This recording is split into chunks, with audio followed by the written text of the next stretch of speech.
Hello, everybody, and welcome back to the Sanderlanche podcast. This week, we are reading Mistborn, the Hero of Ages, chapters 53, 54, 55, and 56, wherein Spook talks to Beldry, Vin talks to Yeoman, Spook talks to Beldry some more, and Ellen talks to a ghost.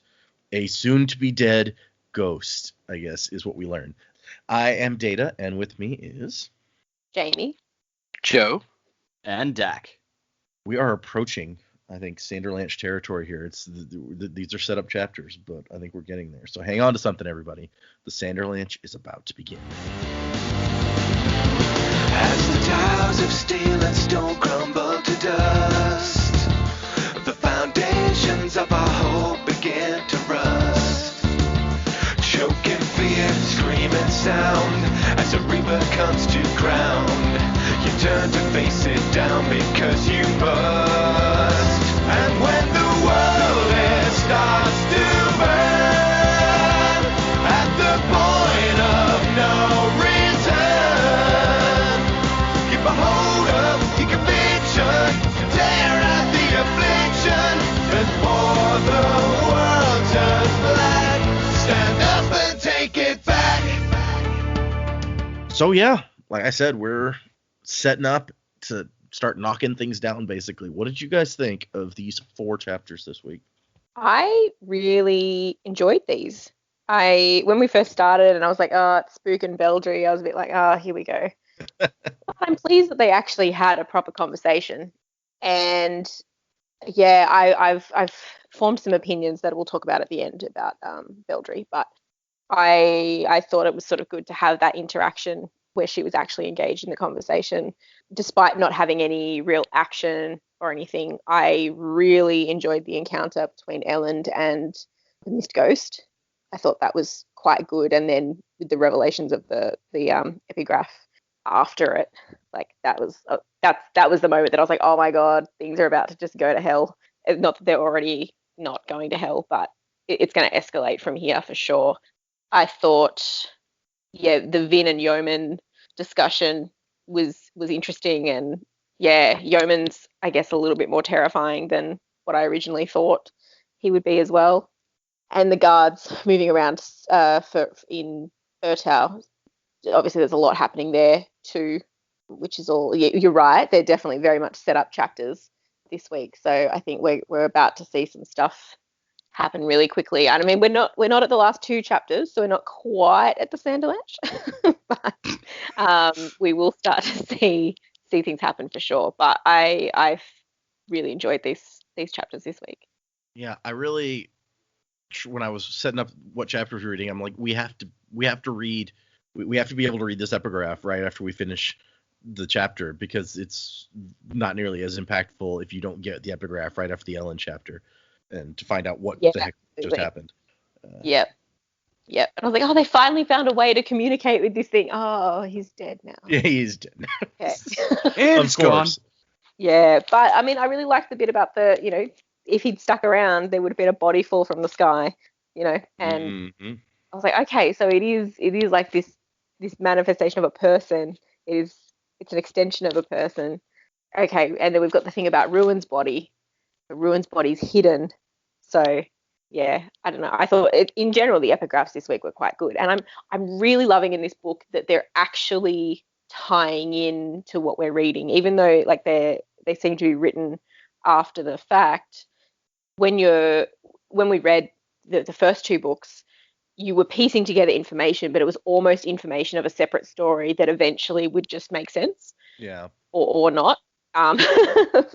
Depending on what we took away from it at the end. But I love that we're getting these little bits of information that are actually relevant to what we're reading at the time. It's putting things into a bit more perspective. You're getting more answers.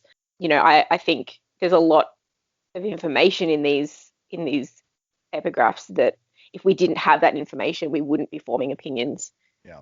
Based on what's in the chapters. We would just miss some things entirely. And I think it works really well, like hand in hand, this book. Yeah, there's definitely a lot of stuff that there's like it would be really hard for us to know anything about like ruin and preservation at all if it weren't for the epigraphs, because who the heck is alive that knows any of this stuff? Exactly, yeah.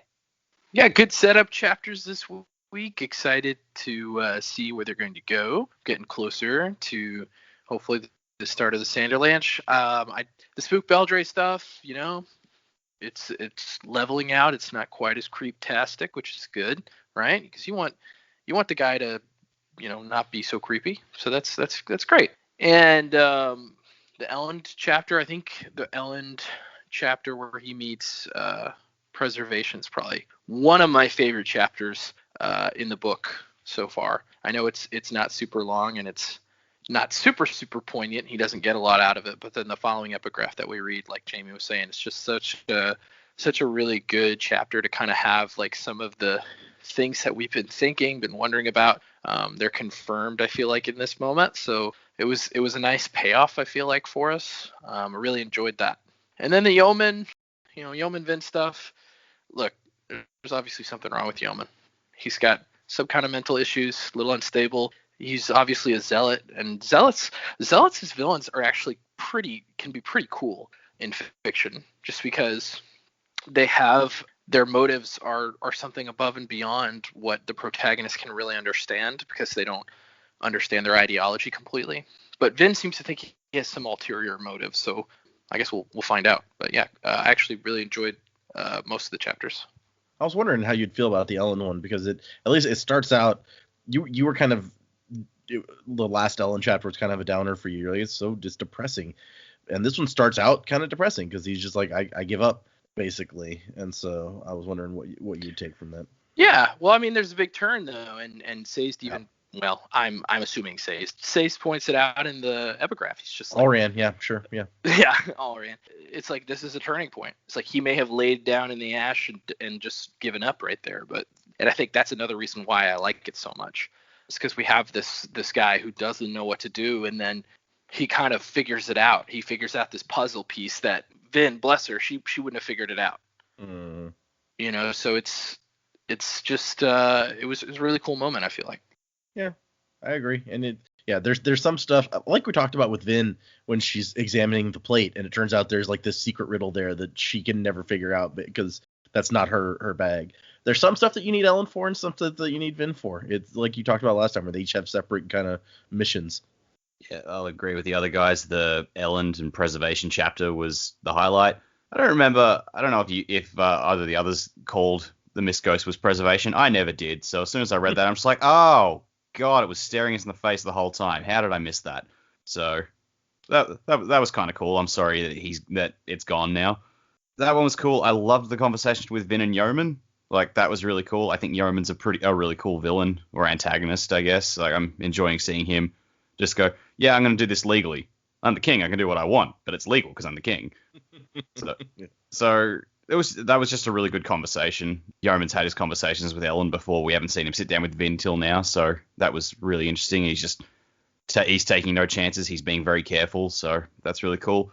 Spook and Beldray chapters kind of just washed over me a bit. I'm like, all right, yep, cool, get on with it. Like, there's some good story beats in there, but I'm just at this stage, I'm just like, all right, I feel like we're circling a bit in Urto. I think we need to get on with it. So it's cool if we're approaching Sandlanche territory there. I'm still hoping Tensoon just comes in and blows that whole thing wide open. So we'll see. But yeah, the Yeoman and Preservation chapters were the highlights this week. Okay, yeah. It's definitely interesting because of how much the Spook Beldray thing we've not been in love with so far, that this time we get 2 chapters that's almost all them. But like Jamie said, at least it's like them actually having a conversation and not Spook being a creepy freak. So, which is worthwhile, but I think at this point I've just been so like, really, with this whole relationship between the two. It's like, now it just feels like, all right, you're putting a Band-Aid on it. I'm still convinced she's a bad guy, so this is just like trying to, no, she's sweet and innocent, and then you won't see the knife coming. Yeah, if she's really the power in Urto. I will hold on to that one. That's the new volcano. Yeah. I mean, she's been stuck in this basement for a while, so she hopefully she left some good orders behind, if that's the fact, or the case, rather. Okay. She might be a chess master. She might have counted on that. Ooh, yeah, she's playing a very long game. Could be. Yeah. She's successfully seducing Spook, if that's part of the thing, although she's trying way harder than she needs to, if that was the goal. So. Crisscross. Okay, getting into the chapters. So yeah, I agree that this is where I think the epigraphs, they've been really interesting in this book. I think this is where they start getting particularly interesting because of what we start finding out about ruin and preservation and how all this kind of came about in the first place. But they're just also so dense. Like in the last couple of books, the epigraphs were like a line a piece. Maybe you get a paragraph. In this one, you're getting massive chunks each time. It's like, holy shit. Yeah, the time that Joe's writing them down.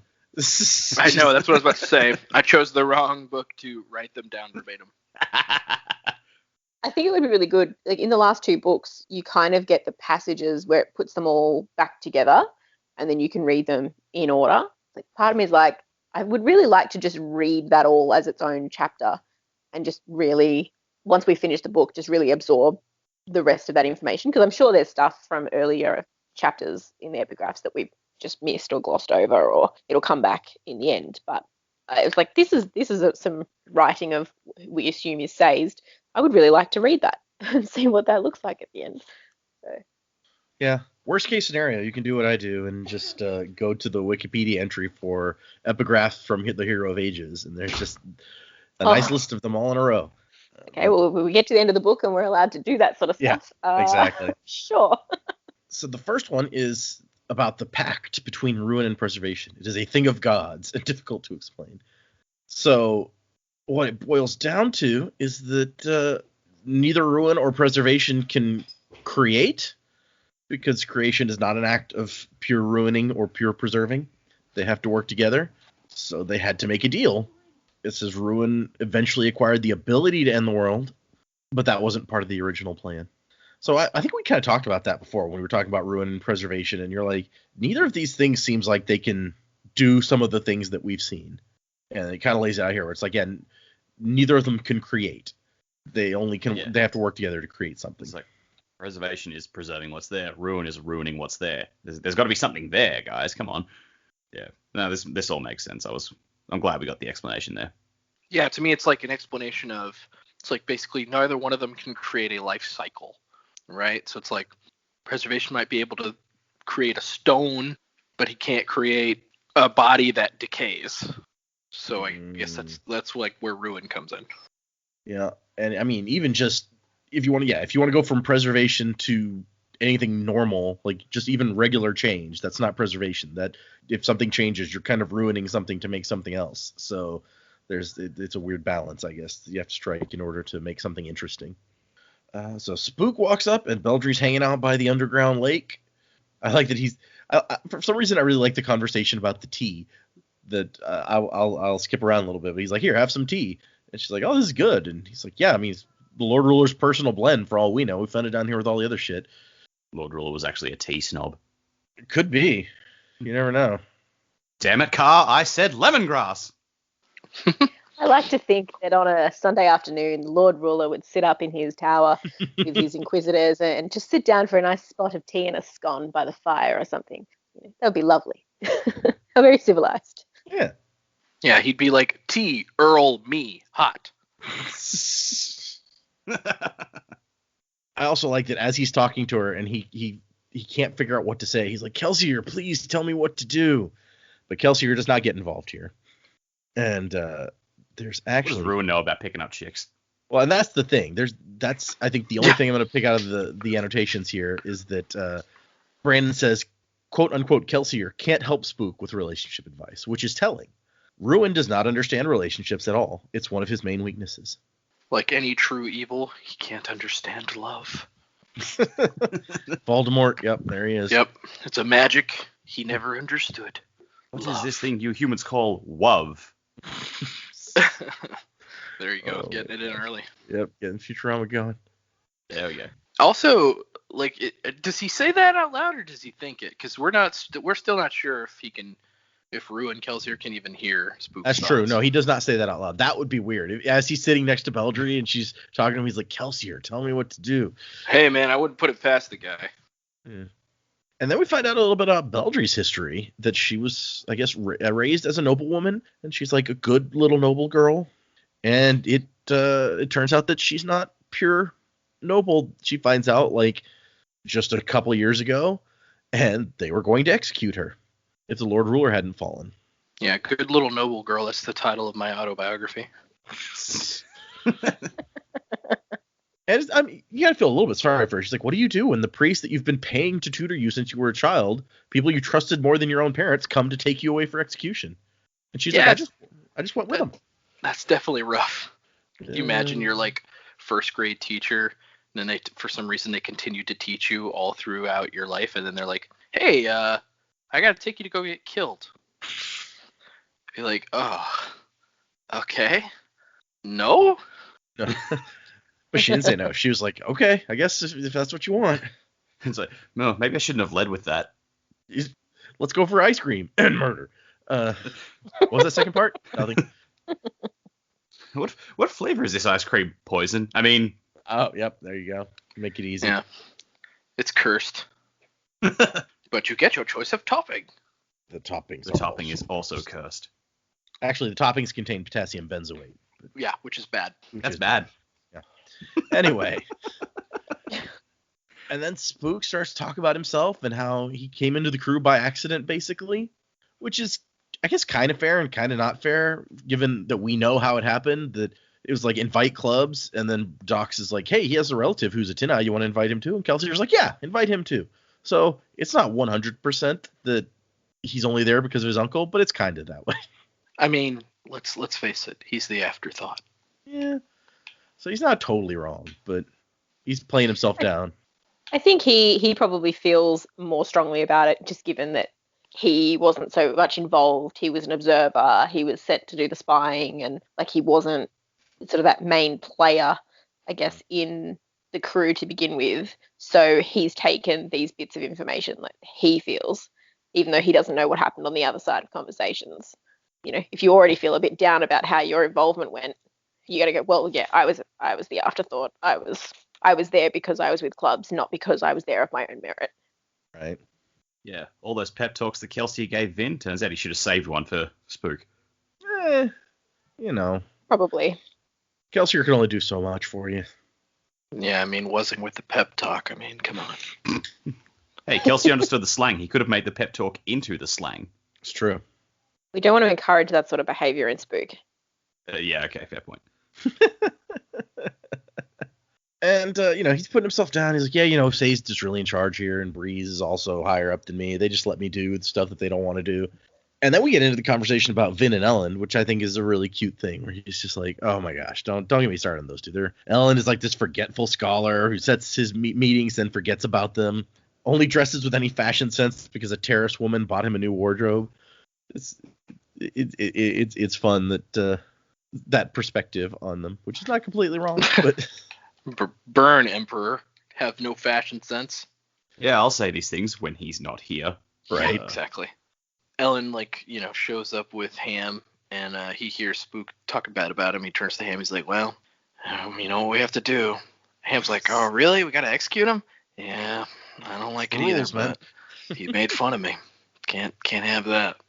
But we do find out that it's Spook's grandfather who was actually a nobleman.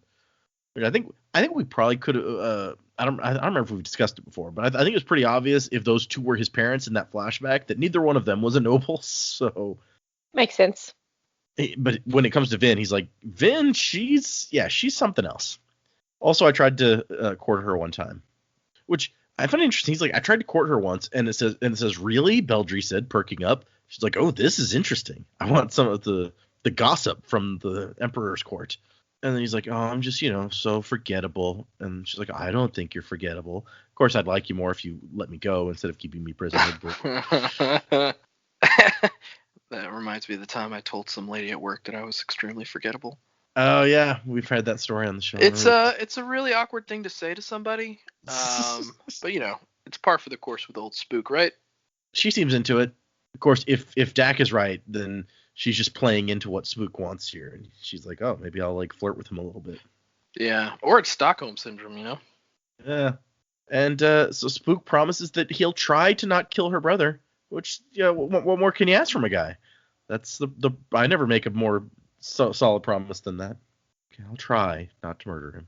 Fine. This is really how good relationships are formed. Yeah. I'll try not to kill your sibling. Yeah.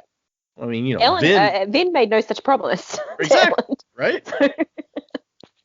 Yeah, and if she had, she would have broken it. Maybe that's why the Inquisitors killed Reen. They're just like, maybe this will work. Get her on our side. Tried not to kill Zane. She was like, hey, I'm breaking up with you. This doesn't need to be a whole thing. We can still be friends. And he was like, oh, no, I'm going to murder you now. Yeah. I'm going to stab you in the boob, because that's my thing. Yeah, apparently. And then they have their little moment where she's like, maybe once we're done, you can introduce me to the Emperor and the Empress. They sound interesting. Red flag. Yeah, they definitely are. And then we cut to Spook. He's gone to see Dern. And Dern's like, okay, so I want a title from the Emperor and trade contracts on all the canals. And I like how Spook feels it necessary to insult him for some reason. I don't even know why this is included in this book. It's just so randomly mean. He's like, you think a lord is going to make you, in front of your name, is going to make you less ugly? Ha ha ha ha. Come on. That's like when Ellen goes to that party and insults the Obligator's looks. It's like, oh, Yeoman, you're so ugly with your face tattoos. It's like, also, Spook, you need this guy. Don't piss him off. Dern doesn't seem to take it too badly. So, but it's just like, is that really necessary? That's true. He might be remembering that. It's like one of those Telltale games where it's like Dern will remember that. I hate those games. Into the canal and just like, remember when you called me ugly? Boom. Now who's ugly? Survivor. Get you some scars like Kelsier's, then you can be a real survivor. Oh, look, the survivor of the flames drowned. Irony? Spook just walks up to people. He's just like, you want to know how I got these scars? Well, I mean, he's got the enhanced eyesight. Maybe he's talking from the, look, to these guys, everyone's ugly. I can see your skin cells. Yeah, that doesn't go well for anybody. But they're talking about how they want to make sure that the canals are evacuated before the water mysteriously comes back, which I'm glad somebody thought of that, because there's lots of people hanging out in those at all times. And then they go around and start drinking to build Spook's rep. To the survivor, down with Quellion, yay, free beer for everyone. And when everyone starts looking at him and admiring him, there's that Kelsier voice like, they love you, you deserve it. And Spook's like, yeah, I do. And that's where the chapter ends. The kid's getting what he wants. It's not good when you know that something bad is behind that. So we get the next epigraph, which is like we find out even more about how kind of things came to be. Preservation wanted to create sentient life, but in order to make people sentient, aware, independent, he had to give up some of himself to put in each of them, which we've talked about that, where hemalurgy like steals on regular people, steals the piece of preservation within them. So now we know kind of, I guess, more about why that's there. That leaves him, but giving up that piece of himself makes him a little bit weaker than Ruin.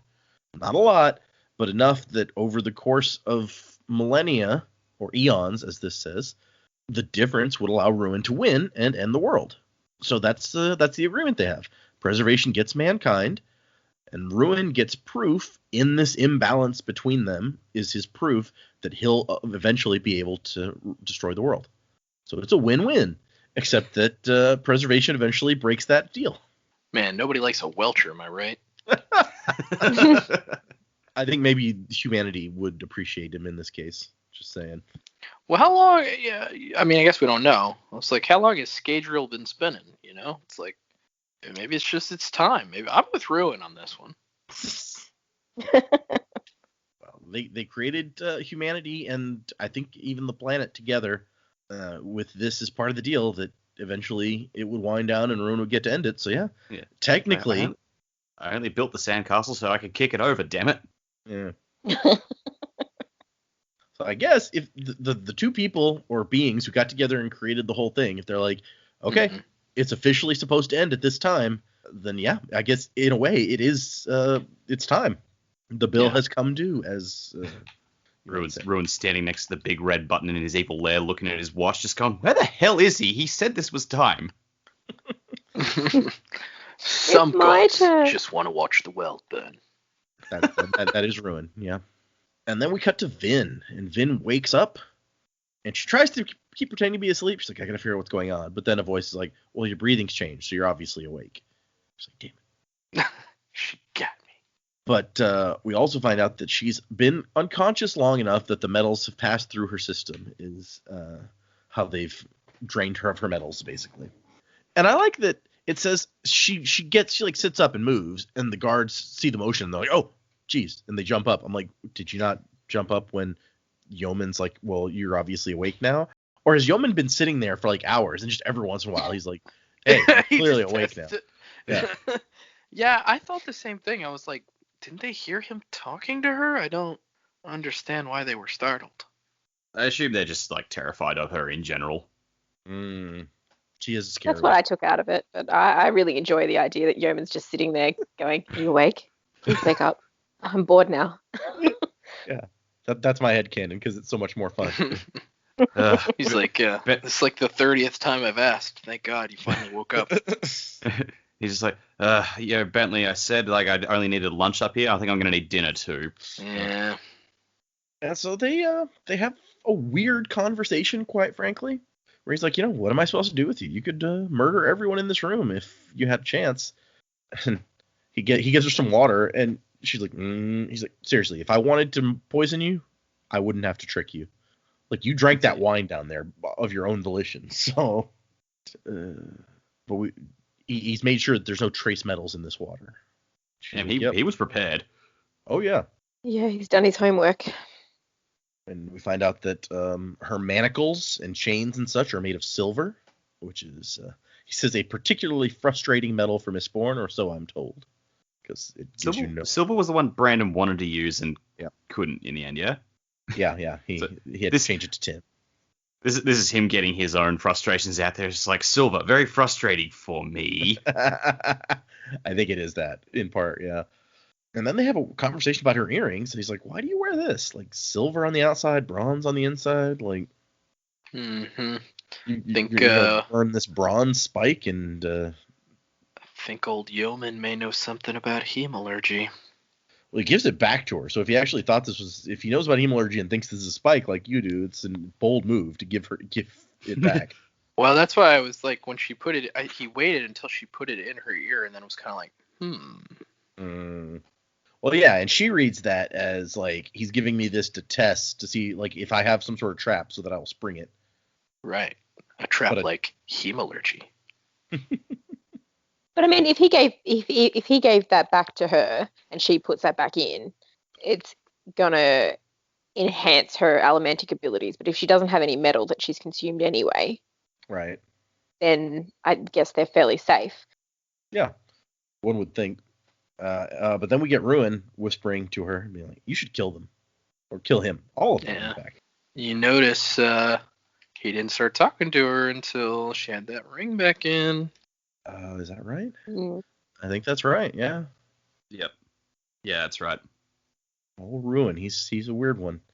But then we get a soldier from Ellen's army gets brought in, and I like Yeoman's whole speech where he's like, "Okay, so you don't talk to this guy, except for as I tell you that you're allowed to. Otherwise, I'll have to kill him, and a new messenger will be sent for." And the soldier's like, "Oh shit."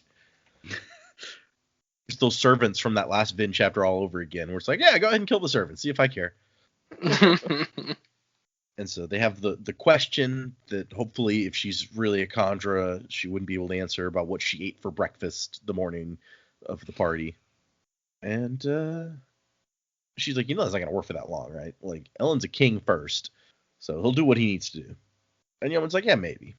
And I love how Vin's reputation has gotten so far ahead of her that everyone in the city, like Yeoman's like, so they say you're blunt and appreciate brevity. It's just like, Vin, the like street rat urchin girl from the first book, is so famous now that everyone across Final Empire knows like her personality quirks. So he's like, yeah, I captured you so that I could execute you. And she's like, well, that's a weirdly formal way of putting it. Why didn't you just kill me while I was asleep? He's like, well, this is the law. You're going to be executed for a crime. The most simple of all crimes, murder.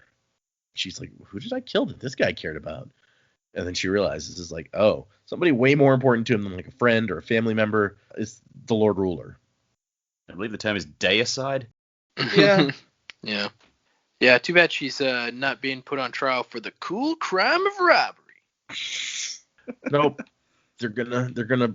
He says there will be no trial, so I guess I don't know how that means it's supposed to work, but they're gonna try her for killing a god and execute her. I feel like that means it's going to be in a public place. he's going to say, look, here's the lady who killed our god. Now we'll kill her to show that she is not stronger than our god, even though he died. That'll learn her. Yeah, it's circular logic. Yeah. Judge Dredd wasn't all on logic. He was just like, I am the law, and that's what Yeoman's doing here. Yep. Well, I was really hoping for more Carl Urban than Sylvester Stallone. Are you sure? I am the law. I am the law. Adrian, I'm the law. Yeah, no, I'd really go for the whole, Ellen's not the law. I'm the law. Yeah. You know what I don't like about you, Ellen? What I don't like about you, Ellen? You're greedy and lazy. And I like that Yeoman leaves her with this. He's like, oh, by the way, I've told the guards that they can kill you if it looks like you're putting anything unapproved in your mouth. So be careful what you eat, because they also know that I won't punish them if they kill you by accident. It doesn't sound naughty, but it does sound naughty. Oh, man. And Ruin is still in here. He's like, kill him. Ruin is sounding a lot more like that God voice from the last book. That's just like telling Zane, kill them. Kill that guy. Kill this guy. Yeah. Kill like, well, everything that moves. He's like, the jig is up. May as well just go back to what I'm good at. But she makes an interesting point. She's like, why would Ruin want me to kill Yeoman? He's on Ruin's side, right? He's the... I mean, I don't think anyone's on Ruin's side. Let's just put that out there. Wants the world to end, really. Yeah. Marsh is on Ruin's side. Yeah, I guess, technically. I honestly think that Ruin's just... He can't help himself. Because it's like, when you have somebody that's pestering you to do something over and over, it's like an obsession. So I almost feel like Ruin can't help himself. He's just like, I don't care about this guy. I don't need him for my plans. Kill him. Yeah, maybe. Also, when did we get Yeoman's on Ruin's side? Where did that come into it? I know, like, Yeoman is an obstacle in their way to getting the cash and everything else, but... Yeah. I think if you're not with Vin, you're with whoever whoever Vin's enemy is. That I think seems to be the thing, yeah. Yeah. He's like, she's like, Yeoman captured me, so obviously he's on Ruin's side because I'm against Ruin. Yeah, I don't know. It's just like a Ruin's in my head, and he's talking to me and didn't show up until I was in Fadrex, so it must be Yeoman's thing. Like, is it though? Yeah. She's not a grand thinker, Arvin. No, yeah. Is Vin also the first person we know of that is conscious of the voice being the voice of Ruin? I guess, because... I mean, besides the Lord Ruler. Yeah, the Lord Ruler knew that it was Ruin. Yeah. Zane said that it was God, which I guess it kind of is, quite honestly. Yeah, technically. Yeah. Spook thinks But I mean, then you got Kelsey. Spook thinks it's Kelsia. So, I mean, that could say more about Spook than it says about anyone else. But, like, Penrod, for example, I mean, I know we haven't touched base with him for a while, but he's gone, absolutely crazy. Yeah, he thinks it's the Lord Ruler, I guess, is what we learned, right? Yeah. well, They've all just got their different names for it. Who knew what Gemmel thought he was talking to? I think It it's was like, probably yeah, I a got a case of no one really knows, because like we didn't know about Ruin and Preservation until the Kandra started talking about it. That was true. I think it's the sort of thing like Rashek probably quashed any mention of that because he didn't want anyone getting on trying to figure out Ruin's deal. He was trying to repress any mention of it. So no one knew about Preservation or Ruin. So all these other people who had the voice in their head would never have heard of Ruin or Preservation. Mm-hmm. Unless he just, when he's in their head, just decided to sit down and tell them the whole story. And that doesn't seem like Ruin's deal. No, yeah. So here, let me tell you a tale of the ancient days before you existed. Maybe God's maybe reading told from his Gemmel stories that. again. He could have. You could Yeah. tell Gemmel lots of stuff. Who knows? Yeah, because Gemmel, he didn't seem to care. I'm apathetic. I want Gemmel back. He was so much fun. Okay, so the next epigraph, we find out that Preservation creates Ruin's prison by sacrificing most of his consciousness, breaking their deal in an attempt to keep Ruin from destroying everything that they'd made. That leaves their powers almost balanced again. Ruin is mostly imprisoned with only a little of himself leaking out, and Preservation, there's only a little bit of him left also. A wisp, barely capable of thought and action, which we find out very shortly is the mist spirit that we've has been hanging around since Alendi days, and now probably well before that. So, but the even more interesting part in this one, I think, is these two minds were independent of the forces of the powers And this person says, actually, I'm uncertain of how thoughts and personalities came to be attached to the powers in the first place, but I believe they were not there originally because both powers could be detached from the minds that ruled them. So that's a thing. Yeah, that's a confusing statement, Mm-hmm. but I think maybe a little bit later we get some direction on kind of what that means. Mm-hmm. And now we got Elend, and he's slogging back through the ash from the village where he's gotten all these Koloss. It says that it's taken a while to get back because, for one thing, he left a lot of his coins with the villagers. Good guy, Elend. He's like, I don't know how much it's going to help. Their homes are destroyed by Koloss, and their food's almost gone, and their water source is contaminated by ash, but whatever. But he also wants to go back slowly because he's introspecting. Thinks about Inquisitors and how apparently they've killed 3 of them. Vin is that the one who actually kills them, but they took them on together to capture Koloss armies. Which makes it even stranger that there wasn't one here this time, but maybe he couldn't have beaten one if there was, so that's a good thing. But he's not feeling great. He starts thinking about Vin, how she's captured, and she was the one that he was depending on to fix the unfixable. How are we going to stop ash and lava and all that shit? Like, Vin was the one who was supposed to worry about that. And we don't need to get into all the detail, but at some point he's just like, no, I mean, there's nothing we can do. This is it. We're done. And he kind of just collapses on his knees in the ash, and he gives up. He's like, there's nothing we can do. This is the end. And that's when something else shows up. It says someone knelt down beside him, and he jumped backwards. It's like, what the... But it's the Mist Ghost, the Mist Spirit, as he's been called. And finally, we're sitting down, and somebody's trying to talk to the thing. I mean, they kind of tried before, I guess. It's just it's never been all that communicative. Oh, as Ellen points out here, it's like, hey, last time I saw you, you tried to kill me. Yeah, that's what I was gonna say. It's like the most communicating he's done is when he tried to stab Ellen, and then pointed at the metal to be like, no, give him that. And Ellen's like, what? If you want to say something, just say it. Jeez. Why we got to play 20 questions here? And he's like, okay, why don't you write? Try writing in the ash, maybe. And when the words come out reading, I will kill you, death, death, death. And Ellen's like, okay, well, that's nice.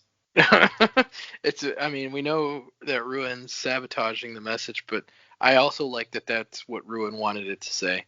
Right? It's like there's no subtlety there. He's not like trying to trick Ellen into like going the wrong place. No. He's just like, death, death, death. I'll kill you, death. More death. But tonight at 11. Doom! And it's so unsubtle that Ellen immediately is like, oh, it's that thing. It can change text. So this explains a lot why you couldn't communicate. You couldn't write a note for Sazed in the last book. You had to rip off a thing to try to draw his attention. I'd always pictured this as they could write what they wanted to write, but it would change. But this kind of makes sense on some level. Like it would change. It wouldn't just automatically come out like that.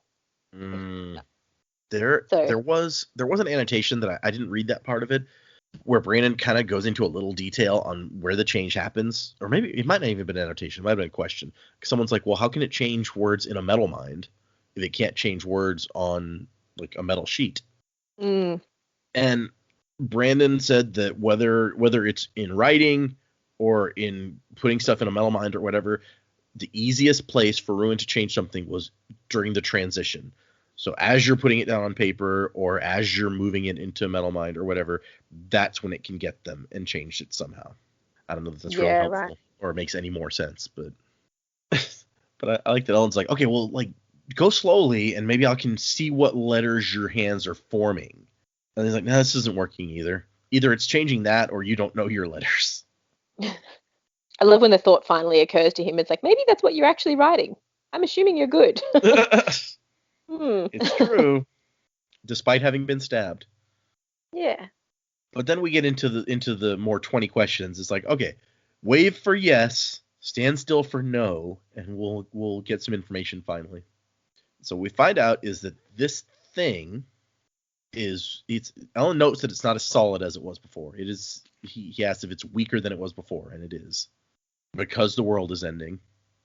Are you weaker than the other thing, the thing that Vin set free?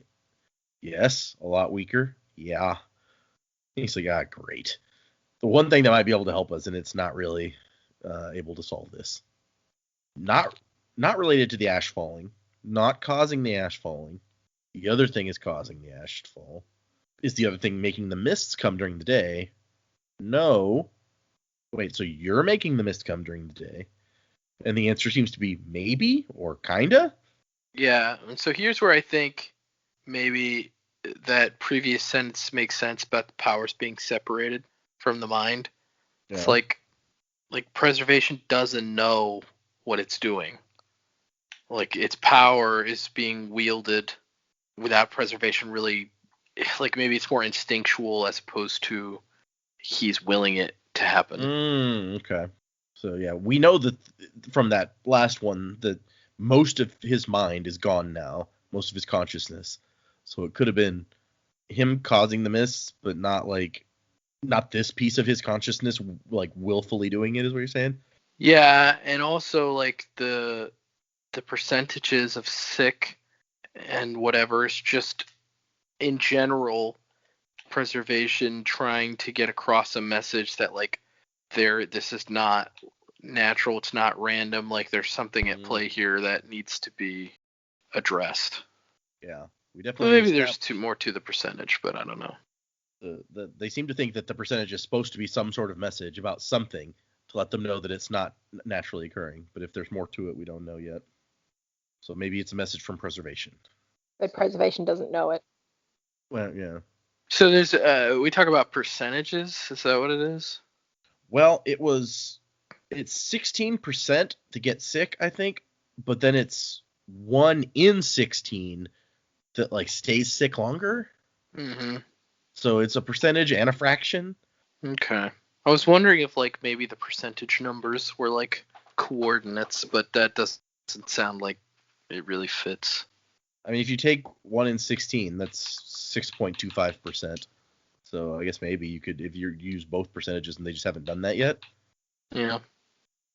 Okay, so we also get from the thing that it does not want Ellen to attack Fadrex City, and that the mists are connected to all of this somehow. And Ellen's like, but they're killing my men, and the thing is, stand still, but somehow looks urgent. And he's like, wait, so you're saying they aren't killing my men? But I've seen them. And then the thing points to his sash, and he's like, coins? And he's like, no. And then he's like, wait, okay, so metal? And it waves vigorously, and Ellen does not understand, and then it starts to fade. One more question before you go. Can we beat it? Can we survive? And the creature waves just briefly. Not a vigorous one, more of a hesitant one, and then it evaporates. It's like, well, it might be possible. I almost feel like it's the Lord Ruler's like thing all over again, where he's like, maybe you can survive. I mean, at that point, I'm going to be dead, so what do I care? But preservation's nicer than the Lord Ruler, right? Maybe preservation cares. But the conversation picks Ellen up. He kind of feels much better about himself afterwards. Maybe it's because some magical god thing has told him that it's possible to survive. And he's like, I didn't really get much information out of this, but it made me feel better. I guess it wasn't more information, but confirmation on thoughts they were already having, and the direction. It's like, okay, don't attack Fadrex, which is Ellen didn't want to attack Fadrex anyway. He wanted to find a diplomatic solution, but it looks more less and less possible. But it's given him some sort of direction and a place to go, which can definitely pick a person up. Yeah. Well, and he's got like several thousand new Koloss to use as a bargaining chip to be like, hey, I don't want to attack your city. Maybe now we can get a diplomatic thing going. Can I have my wife back, please? It's like, oh, no, we're executing her. She killed the Lord Ruler. That's murder. He's like, but I've been sent by the real god. Yeah, good luck convincing Yeoman of that. Yeah, I know. Which I guess technically Vin did like show up at the Lord Ruler's house and straight up murder him, but there was good reason. Well, she did start it, but then there was the whole he was going to kill her, and so can you argue self-defense in that case, or maybe not? He did order her to be executed before that, but yeah, okay. But we find out from the following epigraph that it says, I don't know why Preservation decided to use his last bit of life appearing to Ellen during his trek back to Fadrex. So that was Preservation, and that was the last bit of life in him, because the epigraph writer says if Ellen had waited a little longer, a few more minutes, he would have seen a body, short of stature, black hair, prominent nose, fall from the mist and slump dead in the ash. Yeah, Oh, so how that's convenient. weird. A method of looking for God that doesn't involve a telescope. Get back to work. That's weird that he would have had like a human form. Yeah. That's confusing to me. So it's like, does Ruin have a human form? Well, he has a body. We know that much. Yeah. Whether his body's lost. We've been assuming it's a human body. I guess maybe it doesn't have to be. Oh, well, yeah, that's a good point. I don't know. But this guy had a human body, it seems like, so. Yeah. Ruin could be a T-Rex. Yeah, T-Rex, sure. Also, if he's in like this crazy spirit form, why does his death create a human body that falls over dead? I don't like that. Doesn't Yeah. make any sense to me. It is weird. Well, and I mean, and we learned from that previous epigraph that the epigraph writer, she's like, I don't think that there were minds attached to these powers in the first place. So how did one get there? Presumably, this body that fell over had a mind. If it was ever, maybe it was independent from the power at some point, the way that it's described, because it says that a mind became attached to the power later. But if that's the case, then does the body falling over mean that it's detached from the power? There's still power somewhere? Or does it instead mean that that power disappeared when the body died? It's some weird stuff. Yeah, I don't think the power disappeared, because if that was the case, and the mist is if preservation's responsible for the mist, and the mist doesn't just immediately go away right now after his death, then I would say that that the power's definitely not tied completely to him being alive. Well, that's an interesting thing that you said about the mist going away, because back when Tensoon goes to Luthadel, he tells the people, he's like, when the mists leave, get underground and to stay safe. Oh, yeah, I guess that's true. He did say something about the mists leaving. So maybe the mist will disappear. Okay. Okay, but the epigraph saying, by the time that Ellen saw the mist spirit, preservation was barely coherent. I wonder what Ellen would have done if he'd known that he was in the presence of a dying god. But I like the thought that it's like, maybe preservation just saw Ellen kneeling in that field and knew that the Emperor of Men was very close to lying down in the ash, never to rise again. So maybe he was just trying to help out one last time. Good opportunity to use your last bit of strength. Yeah. Don't know if you were going to find a better one, so yeah. Hmm. Well, and we also find out from the epigraph that, like, ever since Ruin's been back, apparently, preservation has been under intense destructive pressure. So he's been kind of fighting Ruin back since the last book, I guess. And we cut back to Spook for the final chapter.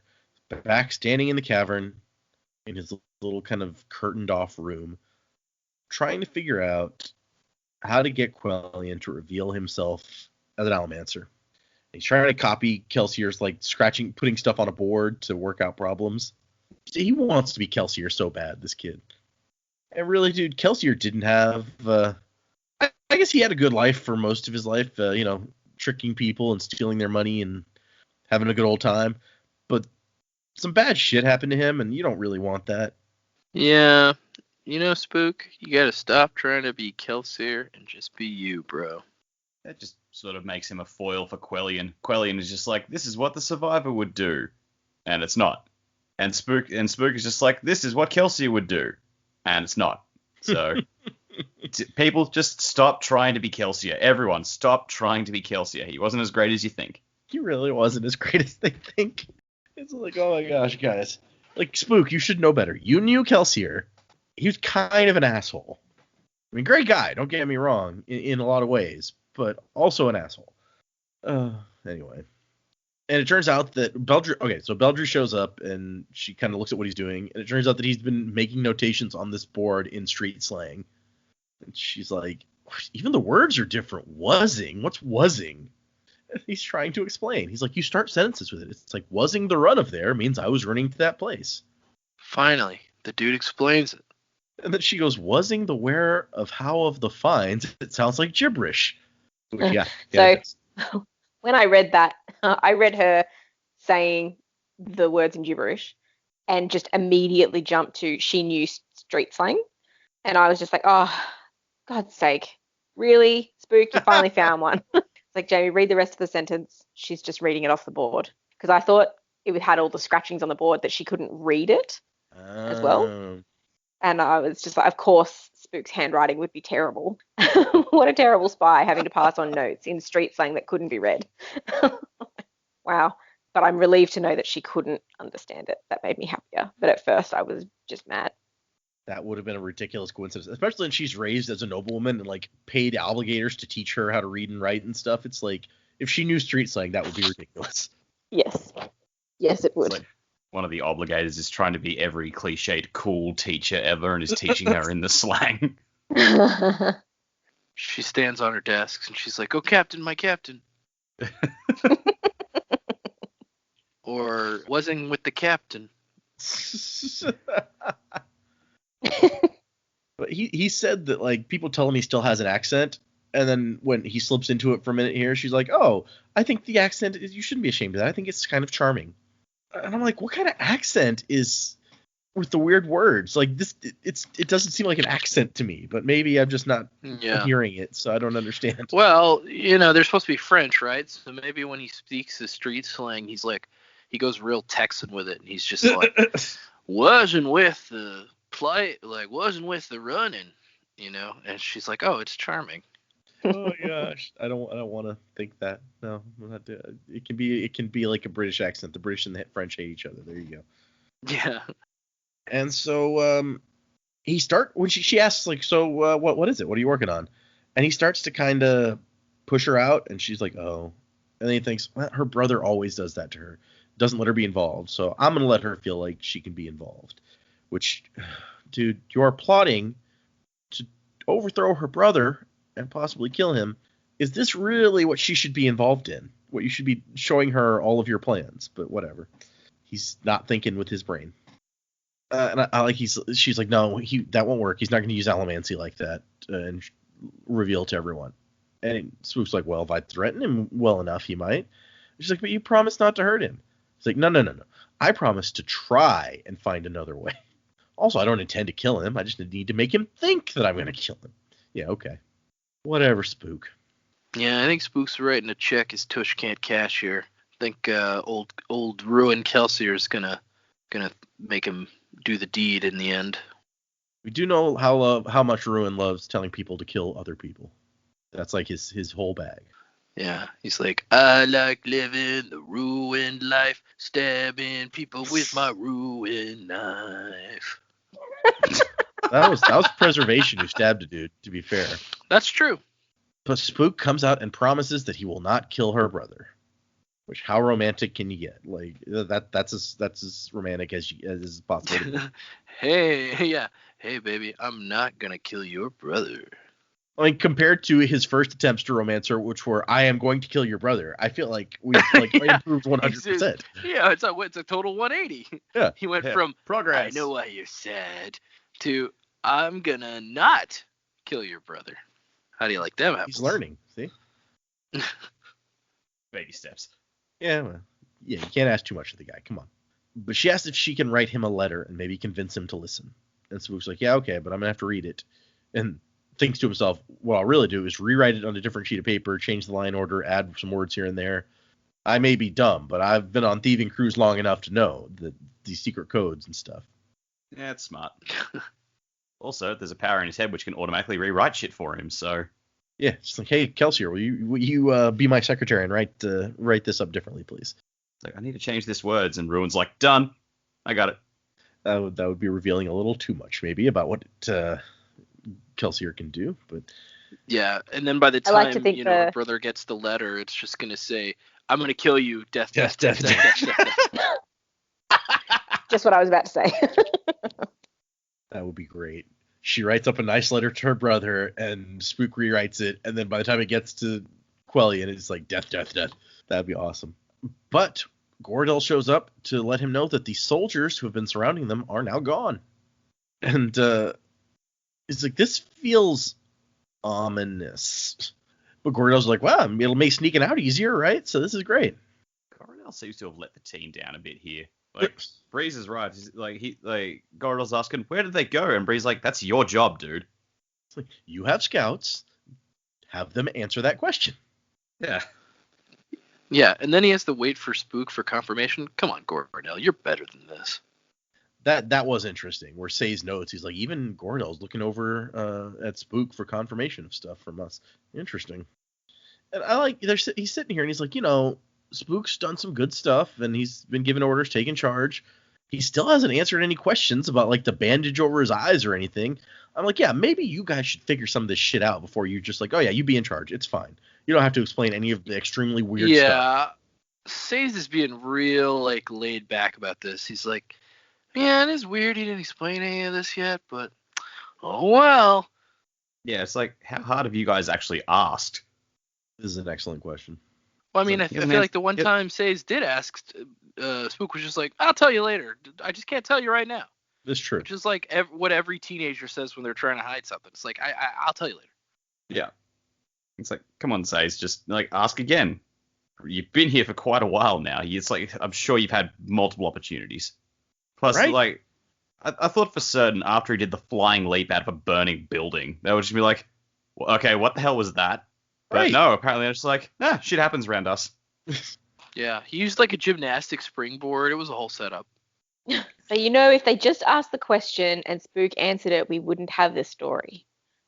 Probably. Well, yeah. I mean, I guess, or they could be normal people that ask the questions, and the story could just be better written.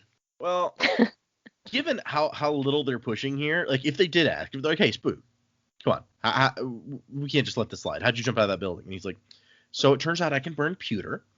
I don't know how or why. They'd be like, huh, you're going to have to prove that. And then he proves it, and they're like, all right, so you can burn pewter. That is weird. All right. And like, what are they going to do at that point? Like, I mean, I think they wouldn't let it go. Like, when did this happen? Yeah. How did this happen? Yeah, they what might happened try right to figure before? out. Yeah, that's a good point. Would Spook even still remember at this point?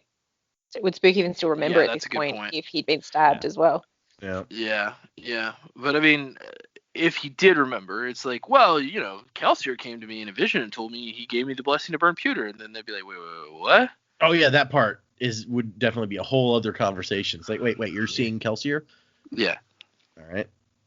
Yeah. Really just banking on Tensoon showing up and like immediately twigging to the whole ruin thing and like looking at the others and go, did none of you press into details here? Did you not realize this wasn't normal? What the fuck? I still want him to use Kelsier's bones and like be like, wait, you're Kelsier? No, I'm Kelsier. But we cut down to them working on Say's invention to block the water, and we find out that riots have begun in the city. People are setting fire to stuff, and the soldiers were taken to kind of keep things calm. And Say's is like, okay, this is getting a little dangerous, I fear. And Spook's like, oh no, this is good. Everything's on edge, like just about to snap, just like Luthadel when we took over. And Say's points out, well, yeah, but the only thing that stopped that from turning into a ridiculous, like, French Revolution bloodbath was Ellen Venture. And we don't have Ellen Venture right now. And Say's puts it down to himself just being cynical. He's like, I guess I'm just not as optimistic as Spook. It's like, no, Spook is being overly optimistic is the problem. But they have this whole discussion where Say's is like, I mean, don't you ever worry that maybe we're going to lose? And Spook's like, yeah, I don't know. And Spook thinks that Say's is testing him. He's like, I get what you're doing. You're trying to see if I doubt myself. Well, I do. But I feel like we got to have faith that something's out there that's taking care of this stuff. And Say's is like, man, that's what I need. I need to get that back. He doesn't bother being like, so what do you have faith in? And why is your faith so strong all of a sudden when this has never been a thing that you've done before? He's just like, man, faith. I remember that. I need to get that back. Well, that's because, like, Spook pressed the 10-wheel button and threw Say's off again. Yeah. Like, so he doesn't have to press.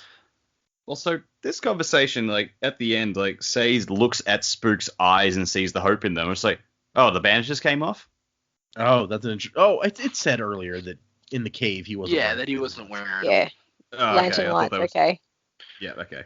Yeah, sunlight is what gets him.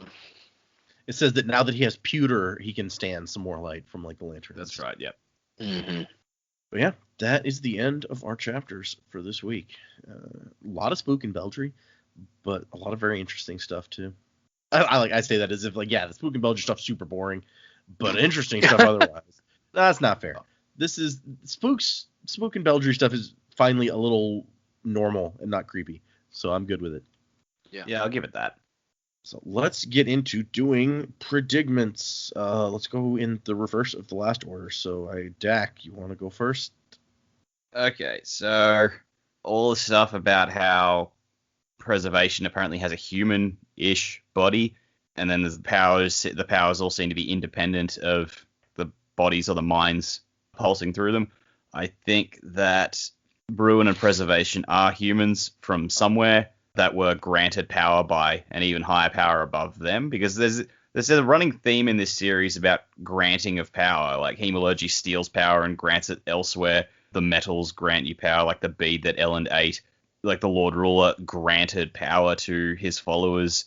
It really seems like there's a whole lot of, people are granted in some manner powers from somewhere. So I think that's what's happened to Ruin and Preservation themselves. They're people from somewhere else in the Cosmere, transported to this planet for some reason and given powers to do something. So we're getting into the really heavy metaphysical shit here. I don't quite know how or why, but I think that's the case for these two. You see transport here, it makes me think of like Secret Wars or something. Or Yeah, I could see that. That's really all I've got. I'm just like, cool, we'll just play this out. But yeah, okay. They are people that were just given power by someone with an order of magnitude of power above them. Okay. That might fit into some of what we've seen so far. But that's just it's like, oh crap, what else is out there then? Yeah. Okay. Fair enough. All right, Joe. Okay, so we've got. I'm gonna stick closer with the immediate chapters, I guess, this week. So we've got the Spook and Beldray thing. I think that's gonna go awry, maybe because, like I said, the Ruin Kelsier might accidentally, or not accidentally, might intentionally tell Spook and make Spook kill her brother. So I don't think that's gonna work out for the couple, unfortunately. Yeah, that might put a damper on their relationship. Right. So Ellen's got parts of the piece of the puzzle that he needs with what little information he gained from Preservation, and hopefully he'll be able to act on that soon. I think he's going to turn his attention away from Fadrex, and hopefully how that will work is he'll either trust Vin to survive, or something will happen with the public Vin execution where she escapes. But I think he's going to go. Maybe he'll try to regroup and head to Urto, which I think would be a good move. Since Preservation told him he shouldn't try and take Fadrex. That would be cool to kind of get the band back together. I think that as we're getting closer to the end of the book, I think that would be probably a really cool move, is for everybody to kind of come together. And I keep forgetting about them, but they're off. They got mentioned in this last chapter. It's like the Inquisitors are still out there doing stuff. So that's got to come to a head, I feel like, soon, because Marsh and the other Inquisitors in Ruin, like Ruin has not really showed his hand specifically to our main characters. So he's building towards something, and I feel like we've spent a lot of time away from that, and we kind of forget about it. It's all going on in the background, but it's got to come to a head. So I imagine, hopefully in the next few chapters, something of that will kind of manifest. And then I hope Vin. I think Vin will escape the execution, or be able to, if not defeat Yeoman, at least get away from him or put him in his place or whatever. And if Yeoman's got this adium and he can burn adium, maybe we'll find some more adium. Who knows? But I kind of feel like maybe the adium's not going to be as plentiful as Vin hoped. Oh, so. Maybe it's gotten. You argue with Dak's theory on it got used up during the time of the Lord Ruler, or like more recently? No, because clearly he's at the Canton of he's the obligator for the Canton of Resource, so clearly he's got some if he's burning it. So I don't think it's all gotten used up, but I don't think there's this much. I don't think there's a cache left. I think Dak's probably right about that. Somehow the cache got used up, and so. Hopefully we'll figure out kind of what the next move is as far as Ruin's plans for the world? I mean, I know obviously his plans are to destroy it, but like as far as what his immediate plans are with the Inquisitors and everything, because I feel like we still haven't gotten there. Yeah, I mean, there's a lot of Inquisitors out there doing something, and we have no idea what, except that they Right. tend to have like a Koloss army with them, apparently. Or Yeah. one of them tends to be with the Koloss army. It might be vice versa. So. But Yeah. anyway, but the Adium is interesting because it's been kind of like the central focus of all the books, almost in a way, from the first one. Because in the first one, they were going to rob the Lord Ruler of his giant Adium stash, and in the second one, all the armies wanted the giant Adium stash. And in this one, Vin at least still seems pretty determined to find it, when it has long since like not been nearly as useful. They have, what was it, Electrum now or whatever, that makes it And less she's useful. even figured a way around finding somebody Yeah. one-on-one at least that's using Adium. And so at this point, it's like, what are you gonna do? How are you gonna use it? It's not. Are you gonna use it to trade like as money to buy food? Like, who are you gonna buy food from? You're the only ones in the Central Dominance who can grow the food anymore. So, Yeah. you know, I it's feel like Vin has been, because of the Adium kind of clouding her mind, I feel like she's been kind of short-sighted to the fact that, like, hey, the Adium's not going to make any difference if everybody's dead in a few weeks or months. right? Like, it's not going to matter if the world is just crumbling. I don't know how it would help you in that situation. Yeah, it's interesting. The important role this thing has played in the books that we've never seen and are not even sure exists. This big cache now. Okay, Jamie. So, Beldry. I don't necessarily agree with Dak's prediction that she is the brains behind the whole thing, but I don't trust her.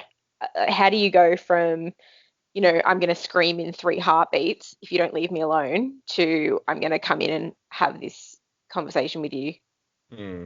It just doesn't sit well with me. I don't know whether it's going to turn out that she is also an Allomancer. Perhaps she's soothing or riding him. Spook is way oversharing, and I'm not sure if it's because he really likes her or if it's because she's manipulating him into giving information. Like, if I was genuinely concerned that someone was going to kill my brother because they threatened to kill my brother, and then go in there and he goes, yep, oh no, I promise I won't do that.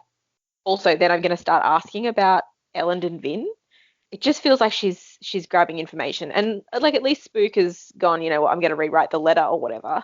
But it doesn't sit well with me. So yeah, I definitely don't trust her. I think that's going to go somewhat nasty in the future, but that will probably be tying into however we wrap up what's happening in Urtal, and I think that's going to come fairly soon with all these riots and stuff happening now. So we should start to see some movement there shortly. I think Erland will take Preservation's advice and go back to Luthadel. There's so much going on in Luthadel that this will definitely need to be addressed. And I guess in terms of a final stance, Luthadel makes sense. We spent a lot of time there in our trilogy, so That's true. Heading back, we haven't really been there this book very much, so that sort of makes sense.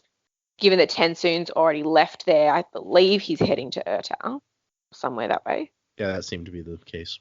Yeah, so I think Tensoon will be the one to provide information to Sazed. They'll wrap up whatever they're doing there and probably go back to Luthadel, because now Tensoon will know that, wow, shit's going down there. We really got to get back there. In terms of Vin escaping, I don't know. I sort of had a feeling that maybe she wouldn't.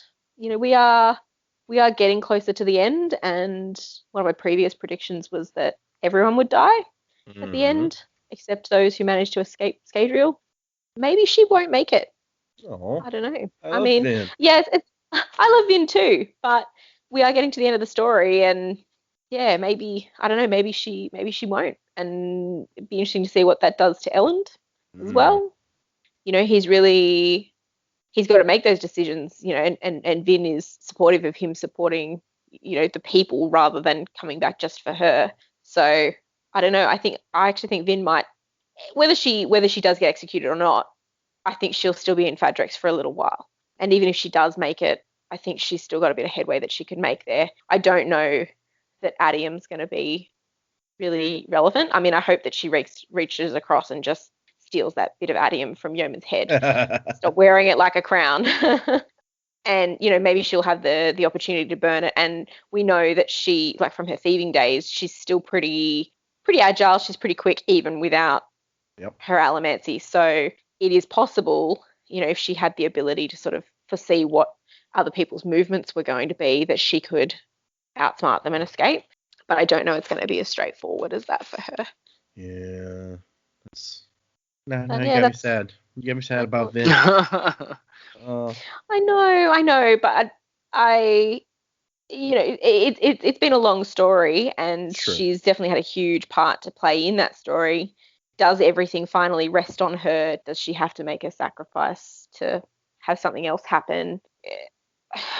Talking about this link to her body for preservation and ruin, is Ruin doing a regular Lord Voldemort thing and creating these Horcruxes, and a bit of him lives in all of these people. Do all of these people that have got some sort of spike have to die to defeat Ruin? Maybe. Interesting. Did preservation only tie himself to one body? Maybe that's why there's only one body. Ruin can't find his body now. He's got a whole bunch of other bodies. As long as all of these people survive, does Ruin live on ruining things? I don't know. But I guess as far as we can tell, I mean, preservation is linked to people or linked to beings like the Kandra and stuff. But maybe that's how we end it. It's like anyone who's linked by preservation or ruin has to go.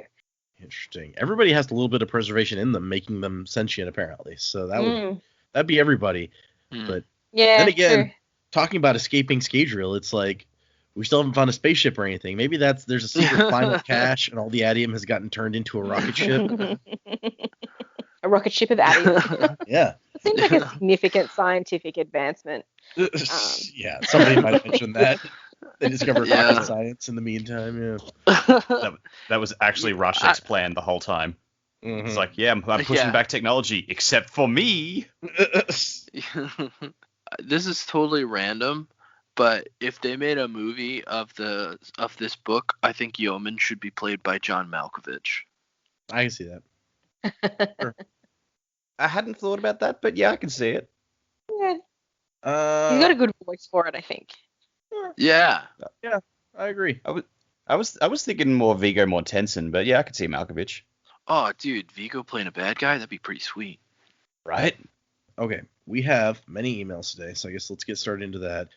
The first one is from Angela 2, and it says, "Hey, Sanderlanche crew, I thought the discussion of the crew being a band was hilarious, but I was disappointed that you all thought it would be a rock band. I felt it pretty obvious that they would form a ska band." Good one. Good one, Angela, too. And then she says, "Anyway, I love..." I'm a ska fan too, so I should have picked up on that. Yeah, so you should have picked up on it. Terrible oversight on my part. You're right. Spook, you're on the trumpet. Let's go. I can see that. Spook is a trumpet player, sure.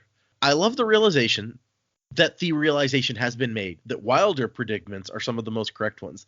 I'm hoping this means there will be even more crazy ones in an effort to hit on something. I always enjoy listening, but I think this will make it even more fun. Wasing to the time of next, Angela 2. Ooh, I know, right? The craziness. Yeah, Dak has this new crazy theory that he's sticking to. So. Yeah. Wait, so Yarman's body is ruined. Daughter? Okay, you're going for that one. Yeoman is Ruin's body, and he's also a Koloss because there was going to be a Koloss body or something. I remember that theory. So it's all part of the same thing. It's all part of the plan. It's always another secret. Oh, wait, hang on. Yes, that's a different thing. Yeah, we haven't said that in a while. No, we haven't. Yeah, but there is always another secret. So it's one of two. It's one of two things that just hasn't been in the books that much. That phrase and meow meow. Where the hell's meow meow? Yeah, where is meow meow? I guess he's just hanging out with I miss meow meow. Forget Alrian. Let's get meow meow in there. Meow meow for Hero of Ages. Vote. Well, that's not how that works. Oh my gosh. Okay, so the second email is from Nathan. It says, "Finally caught up. Hi Data, the Sanderlanche is my favorite Final Fantasy podcast." See, we haven't we haven't hit Final Fantasy in a while, I don't think, but for a while there, that was absolutely the thing. Yeah, man. I mean, what more do you need? Tensun is Red 13. That's true. We have touched on that before. Emails are on fire today. I found it after someone recommended it on one of the Sanderson subreddits about 2 weeks ago, and I finally caught up this morning. It's been so much fun as a semi-reread, which will be helpful as I finally got my girlfriend to try Sanderson by way of Mistborn, also coincidentally today. Wait, hang on. He started listening 2 weeks ago and he's already caught up. Dude, when do you sleep? Right? That's There's a lot of impressive. episodes out, and we talk a lot. Yeah, we got like what, 53 episodes, 52 episodes out right now. I think there's 52 out currently. Yeah. I'm not mad. I'm just impressed. I'm This will be impressed, yeah. 54 when it comes out. I've got to commend your heroic levels of restraint when your co-hosts guess things right, because I've slapped the table or laughed out loud pretty much every time it has happened. Jamie figuring out Rashek was masterfully done, but I think I laughed even harder when someone... Oh, no, I can't read that. Never mind. Don't. Yeah. Oh, son of a... Jesus. There's his restraint again. He ends That was with... deliberate. I'm excited to... No, that was actually not. I had read this email before, and I now remember that at the time. I was like, oh, geez, no, I can't. But no, I forgot when I started reading just now that this was the... Since we got 6 emails this time, like, this was the one... I forgot this was the one where that came in. Okay. Let's see. I'm excited to hear what they'll think of the big finale.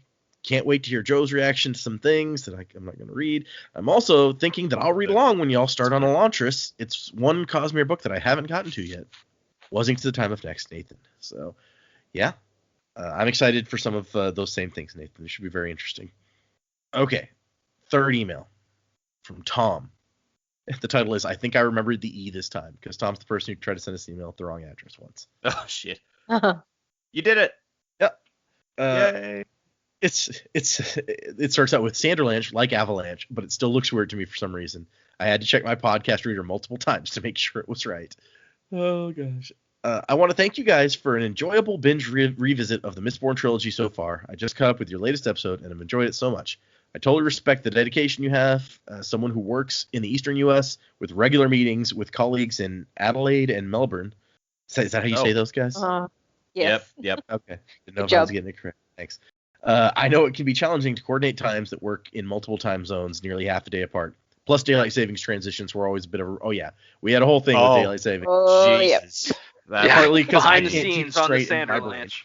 Yeah. Yeah. Fuck daylight savings. We had like 5 discussions about daylight savings. Like, wait, how does this gonna work again? Oh, gosh. Especially because it Wait, are we- doesn't happen on the same weekend for us. Yeah. It's like 2 Yeah. weeks apart. Yeah, you guys Yeah. have like So 2 weeks it's like- ahead of us. Okay, you guys are going to go that way. And then when we change, we're going to go that way. And then the day before the chat, the day before the podcast records, we've got a chat that's like, okay, so like this time tomorrow, is this Yeah. right? Like That's- now? That's how I have to do it, because we talk about it over and over, and I'm like, okay, I think I have it straight in my brain, but I'm not really sure. So just when we get there, we'll confirm the day before. It's like, so this time, right? Like, I understand what we're saying. The one time we don't shore that up is the one time we're going to fuck it up, and you'll be like sitting there for an hour going, where are those guys? And we're just like, shit, we went for breakfast. Yeah. Yeah. Oh, gosh. Okay, but Tom goes on. It was a bit infuriating to hear Jamie, Joe, and sometimes Dak, when he lets himself swing for the fences, figure out these crazy big reveals way before the story serves it up to the reader on a silver platter. I was one of those readers who didn't connect everything until the story spelled it out for me. I know what you mean, man. I was the same for the most part. I think it's a testament to Sanderson's fair use of the mystery mechanics in the series that you first-time readers have picked up on so many clues. It's great to see so many theories pay off, either as theories that the characters themselves come up with, or better yet, as the actual answers. Props to the first-time readers in the crew for the amount of self-control and patience it must take to limit themselves to reading these chapters in excruciatingly small bites, especially when the Sanderlanche still looks weird is in full force. I just hope they still are able to get the satisfaction of enjoying some of the WTF moments that I had when binging these books in a single sitting. You have no idea. Oh, man, yeah, it must be tough for you guys. Yeah, I mean, let's be fair. I think we've discussed this at length. If we were devouring the books like we normally would as regular readers, then we probably wouldn't stop to think and pick up on a lot of this stuff. Yeah. Honestly, what's so funny is last week after we recorded, usually I'm so into the Mistborn mindset after we record, I'm like, I'm just gonna read those chapters now. I know I'll have to read them again before we get to the podcast because it's a week away, but I want to read them now that we've been talking about them. Last week after we ended and I read those chapters, I just kept reading until the end of the book, and because I was like, oh, I can't put this down now. So We're yeah, definitely in the. it's mean that you guys can't do that. Yeah, I may go back after we're finished and on my own time just reread all three of them in a row. I'm thinking the same. Yeah. Well, yeah, and this is one of those things where it's like you pick up on a lot more clues even on reread. Maybe not for y'all as much since we picked up on so many on the way, but anyway. So next email is from Brian. Brian says, "Hey, St. Atlantis crew, discovered your podcast a few weeks ago and caught up on the most recent one today. It's been fun re-experiencing these books from a different perspective. Looking forward to hearing." And I don't know if Brian's from a different sort of place or if he's doing it intentionally, but he came up with some interesting spellings of y'all's names, and then in parentheses at the end says, "I hope I got the spellings right." So he spells it Joe, Jough. Then Dak is Sure. Daque. Dak. Okay. And Dak- and then Dakwa? Dakwa? Jamie is Jayaymey. JM. You know what? I get very interesting spellings of my name, but I appreciate that there's many Y's in there. Normally they don't have Y. I'm used to J-O, but I don't think I've ever gotten a Jough. That's pretty awesome. He's like, I'm gonna start using that now. Yeah. No, it just reminds me of when I answer the phone and I say my name is Joe and people say, "Oh, hey, Gerald," and I'm like, how does Joe sound like Gerald? Oh, dude, I have got a list on the wall at work of all the names I've been called incorrectly at work. Someone once thought my name was Carlos. I'm like, how Carlos? the hell? Yeah. Like, how did you get that? That's For reference, that's listeners, I don't go by Dak at work, so. But this does not help. Like, it still doesn't make any damn sense. No, it still doesn't make any sense. No, yeah. But he in the spelling of y'all's names, he was saying, looking forward to hearing them react to the end of the trilogy. Wasing to the time of next, Brian. And then there's a PS. Data, have you considered increasing the number of chapters per episode when you get to Elantris? It'll be a little different when we get to Elantris, but it's about the same size chunks of text. It's just that the chapters are very different sizes in Elantris, especially towards the end of the book. And he says, I'm really looking forward to when you guys get to the Emperor's Soul. It's a favorite of mine. Thanks for throwing this podcast together. So the Emperor's Soul is a short story set on the same planet as Elantris and is, I think, quite possibly the best single work that Brandon has done. It's really great. Whoa. And so I'm also looking forward to when we get to that one. Wow, yeah, that's cool. And actually, listeners, there are a lot of these books that I've in planning ahead. I already know what Miracle of Sound songs are going to go with each book and story. There's some that I'm like, oh yeah, this is definitely going. There's some that I'm like, I'll put this on there unless I find a better one later. Emperor's Soul is one that I have not found a good Miracle of Sound song for. So if you guys want to suggest one that would work well with that, feel free to send that in because I'm still trying to figure that one out for when we get there. I think that's you haven't thrown that to the Discord yet.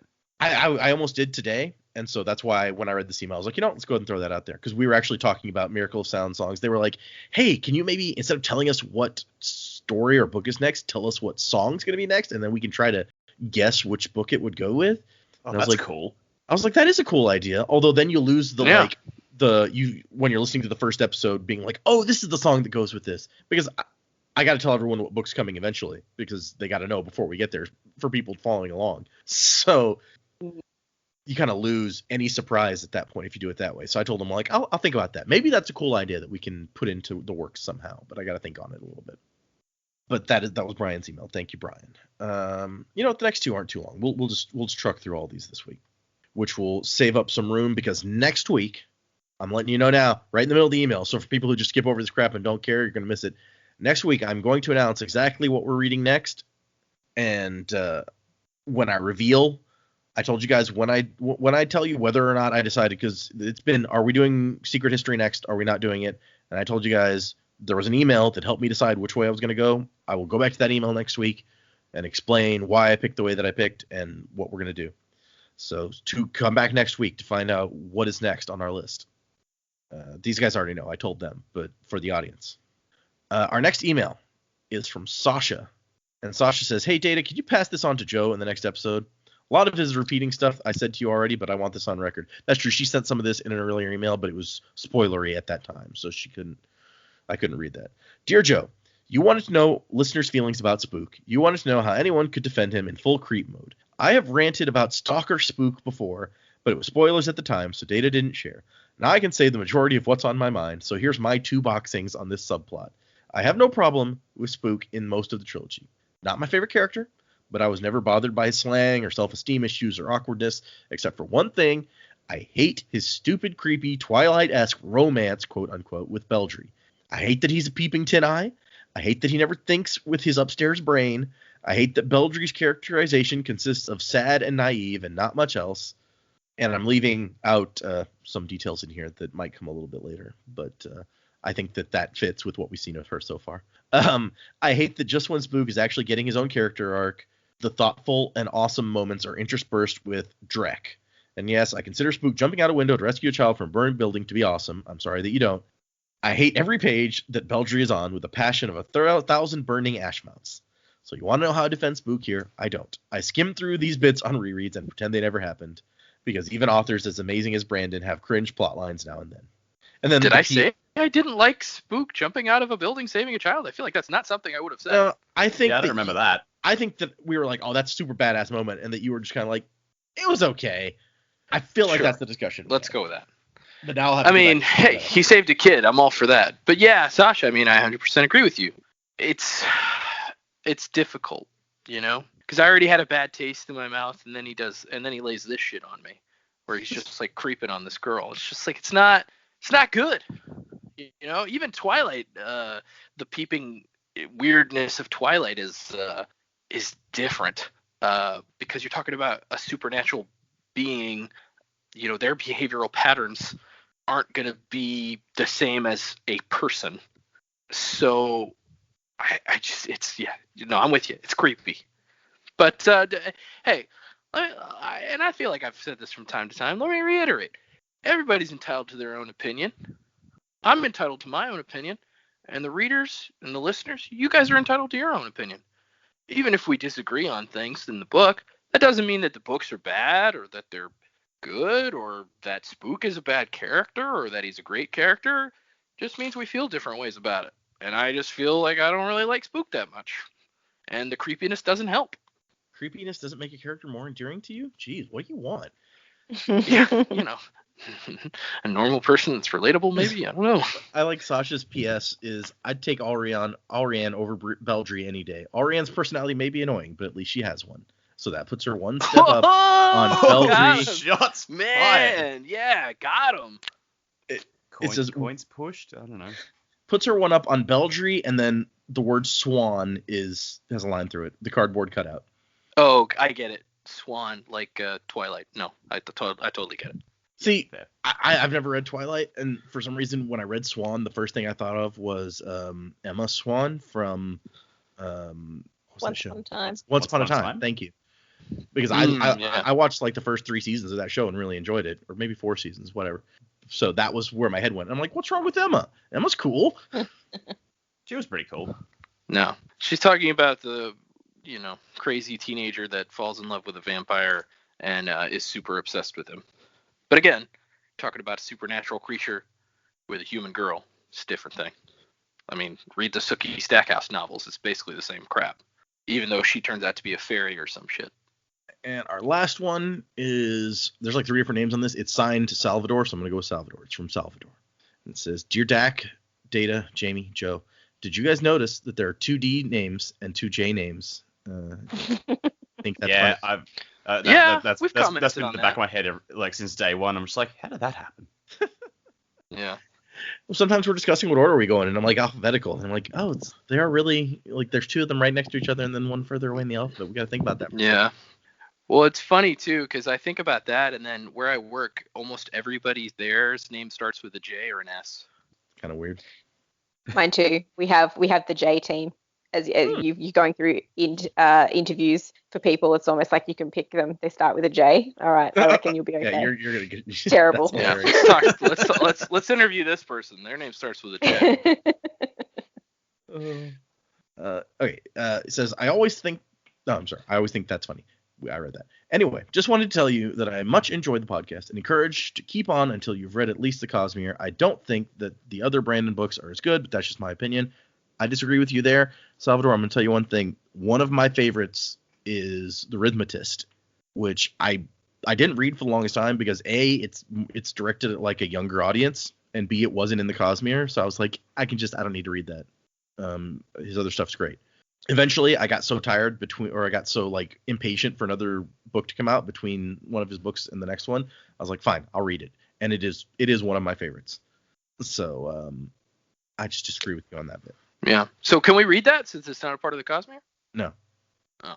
Because assuming that we actually make it through the Cosmere, and that's a slog. Somebody, when I put up the Reddit thread, was like, do you actually, like, it'll be like years before you get through all this stuff. And I was like, look, I've got it mapped out. Assuming nothing else comes out between now and then, and I know for a fact that there will be more stuff coming out between now and then, it would take about 5 years more for us to do the entire Cosmere. So I was like, okay, I quit. I'm going to quit right now. So I'll see you guys. Assuming that we later. actually made it that far, I have outlined continuing into the non-Cosmere books. So the end game, if everything went as well as it could possibly go, would be that we would hit all the stuff that he's written, with a couple of exceptions, such as the last 3 books of the Wheel of Time, because I don't feel like you can read the last 3 without reading all of them, and I don't think we need to go through 14 books just to get to the last 3 of them. So when Dak started reading the Wheel of Time, I was like, yeah, go ahead, it's fine. We're not gonna. That's not on the docket. How have you liked that so far, actually, Dak? It's okay. I'm about halfway through the second book at this stage. And it's like, it's pretty good. It's not my favorite fantasy series I've ever read. Like, there's a bit too much. Some of the dialogue is a bit blunt, and just they just, like, in book 2, they've just picked up this one character. I'm just like, well, this person's evil. Why are we hanging around with them? like just shows up like getting attacked by a monster and is totally cool with it, and is just like, yes, I'm coming with you to go find this ancient relic that I want to touch, and is just ordering them around. I'm just like, well, that person's evil. Kill him now. Sometimes you just gotta touch an ancient relic. I don't know what to tell you. Death. That's what Dak says. But the rest of his email is, I also want to say that there's finally a group of people who don't like Spook like he's the second coming of Kelsier. I always disliked him. Goodbye, and sorry if my grammar is terrible. I'm from Chile, so my English is not my game. Hey, your grammar's pretty good, man. Don't worry. It's all good. It's like, I swear, every week we get an email from just like some country I never considered. Chile. Yeah. That's a new one. That's cool. Yeah, Chile's also a relatively popular one. We were talking about Argentina last time, and Chile's right there. So yeah, that's right. Yeah, true. But anywho, so that was our emails. Thank you, everybody, for sending in those emails. That's I love getting those, and so many this week that it was very exciting. So if anyone else wants to send us emails, the email address is thesanderlanch@gmail.com. You can find us on Facebook, Twitter, Instagram, all the various places. Make sure that you're coming back next week to find out what we're going to be reading next. And speaking of what we're reading next, for next week, we're going to read 5 chapters. So 57, 58, 59, 60, and 61. So that will be for next week. Read along, and there's some fun stuff happening. I think that I'm hoping you guys will be excited by these upcoming chapters. Musical by Miracle. I fucking do that every Yeah, he did a musical. Yeah, music by Miracle of Sound. And wasing to the time of next, everyone. As the towers of steel and stone crumble to dust, the foundations of our hope begin to rust. Choking fear, screaming sound, as a reaper comes to ground. You turn to face it down because you must. And when the